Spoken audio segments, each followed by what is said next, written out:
waga niko Bagamoyo pale kwenye michezo. Leo nitawafafanulia sasa. Koboko wana rangi ya kijivu. Yule nyoka waga anasimama hivi. Tena kichwa waga kinapatakaa hivi. Wengine mnaitaga kobra.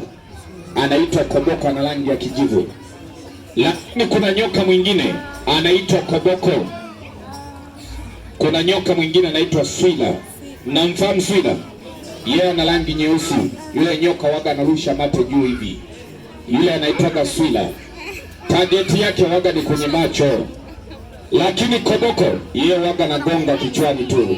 Tena yule nyoka analalaga kwenye matawi ya miti. Kichwa waga kinaning'inia hivi. Sasa ukienda umejilewesha pale, unasema labda hili ni parachichi.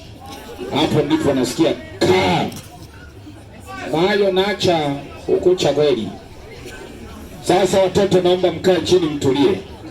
Maana nyinyi hata kwenye sherehe mnaga kadi ya mwaliko, ila kwenye msoso ndio la kwanza.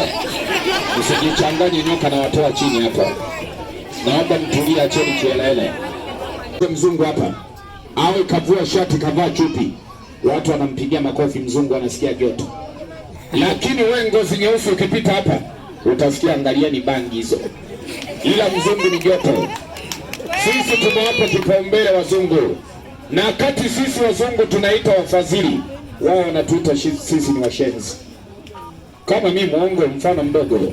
Angalieni leo dada zangu, mama zangu wanavyozalilika.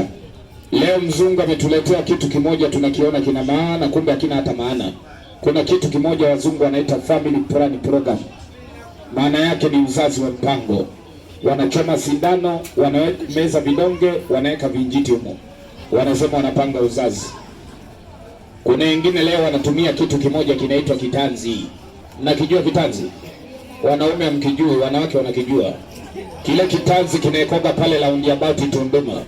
Njia kwenda Zambia, Sumbawanga, Mbeya. Wao ndipo wanaenda kupachika. Sasa jambo ambalo wengi hatulijui, kuna mama mmoja ametangazwa jana Star TV. Aliweka kitanzi huku, kimepatikana kwenye uti wa mgongo huku. Amepata ugonjwa unaitwa kansa shingo ya kizazi. Tunatoka wapi, tunakwenda wapi? Shida yetu kumpenda mzungu. Unaenda kuweka likitu ujua hata lina madhara gani. Penda asili yako. Mimi unaponiona hapa tumezaliwa tu kwa wili. Mimi naitwa Shija. Kuna ndugu yangu mwingine ana gari nyingine yuko Sumbawanga mjini pale stendi, na yenyewe na matangazo, anaitwa Kashinje. Sisi kazi yetu ni kutangaza utamaduni wetu tu.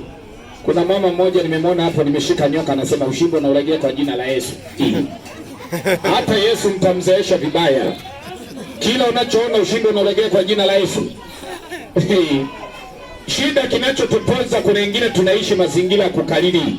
Kuna wengine wako hapa mpaka leo wanamsubiri Yesu atarudi. Kumbe Yesu alisharudi siku nyingi duniani. Sisi tunamsubiri yule mzungu aliyecheza ile picha sasa. Shauri leno. Weka mziki hapo. Acha niweke nyoka zangu chini. Ila wale mliosema kwamba tunakaa nyoka kamoja, labda mlikaona haka nimekaweka kwenye sanduku ya watu. Mimi naitwa Shija Mwendesha. Kama ulikuwa unijui, mimi ni Msukuma. Hawa sana simba mwicha nae. Wega mayo. Yagashi. Hautaki?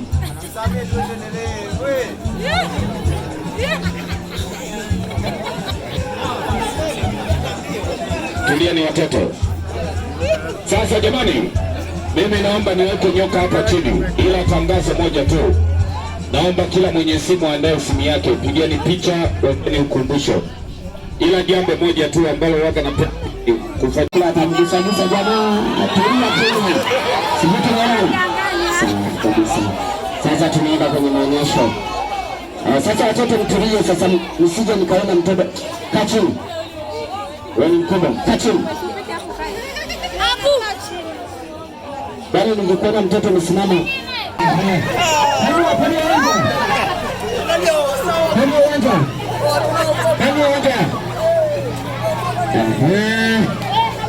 Utulie huko kwa msije huko.